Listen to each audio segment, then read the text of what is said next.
Woo! Greetings and salutations, ladies and gentlemen. Hope everybody's having a happy and a healthy day. So today we're going to talk about perfectionism. Okay? So straight out the gate, there is not a damn thing nowhere that is perfect. The concept of something being perfect is part of the disintegration of our own self-worth, that we believe there is something that we could do or attain or be that would be perfect. It isn't. So right out of the gate, trying to attain something is impossible, because again, your perception versus someone else's is going to be different, because we're all different. Now, where does this come from? Well, perfectionism is rooted in basically a behavior modification, a survival mechanism, whatever you want to call it, for not feeling enough. Most of, if not all of, our behavior modifications, survival mechanisms, coping mechanisms, are rooted from this feeling that has manifested itself in some way, shape, form, or fashion.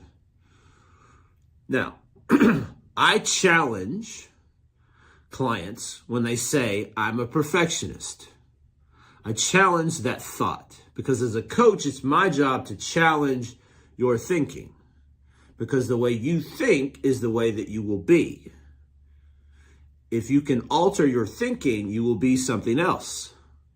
You will let go of all the constraints that you have, that you've believed about yourself for so long.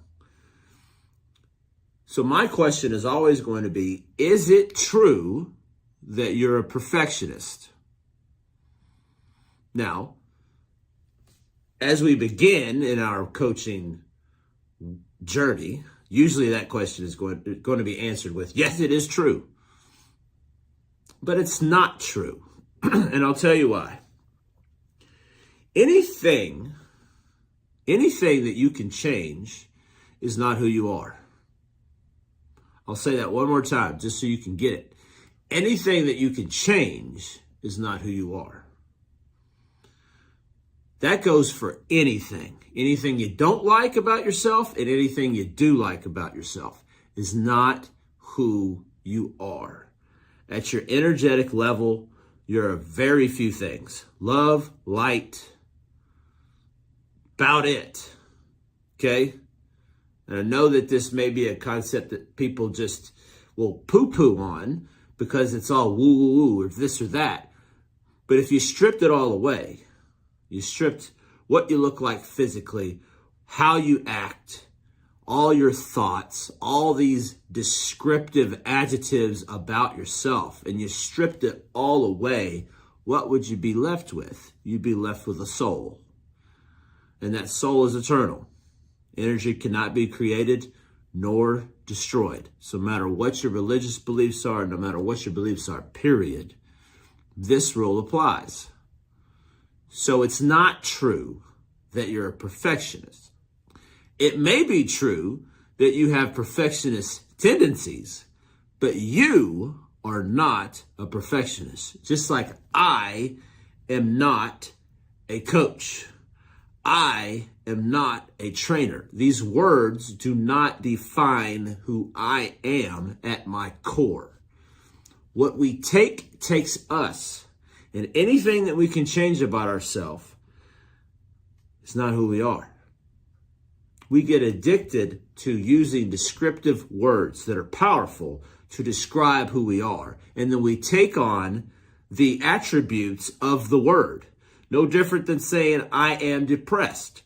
No, you're not. You may feel depressed, but you are not depressed. There's a big, big difference. And the reason for that, and the reason why I think it's so important to use the language, and trust me, with every fiber of my being, I fought this for a long time. I really did. I fought it because it's like, oh no, these words don't carry power. My thoughts carry the power. Well, my thoughts are what's creating the words. So if I'm saying it, I'm thinking it, and I believe in it. And that is where this becomes very important, to watch how we speak. not only about ourselves, but about other people as well.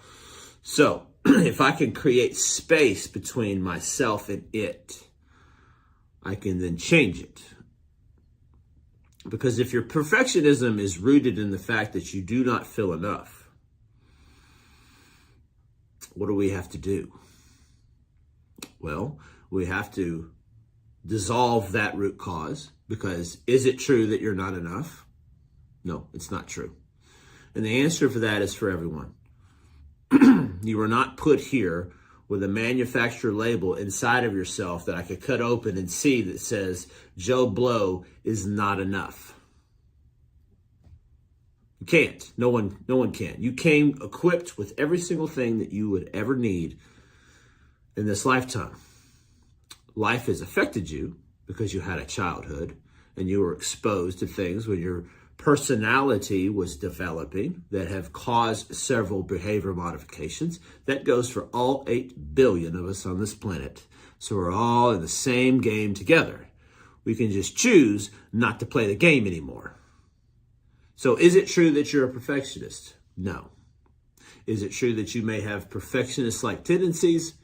Absolutely. But the moment you start to feel like you are enough, which is not as easy as me just saying, hey, you're enough. I get that. This is why coaching exists. This is why people like me exist, is to help clients understand that they are a gift to the world. We all are. And to get curious about our behaviors, to get curious about our thoughts, and to challenge them at every turn. Because they're all fleeting, and feelings are not facts. So the way that you feel about yourself is not always factual.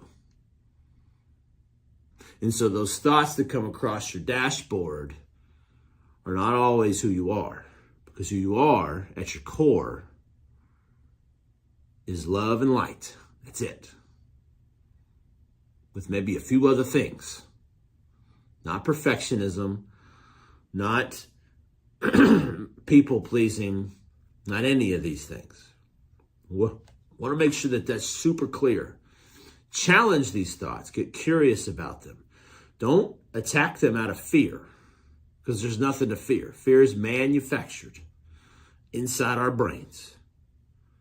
Nothing more and nothing less. And you are enough. And I'd love to have a conversation with you about this. So hit me up, DM me. Let's have that discovery call to ask what the biggest challenge you're facing right now, and then we'll just go from there. That's about as easy as anyone can make it. All you got to do is reach out. Buff Gandhi. I'm out.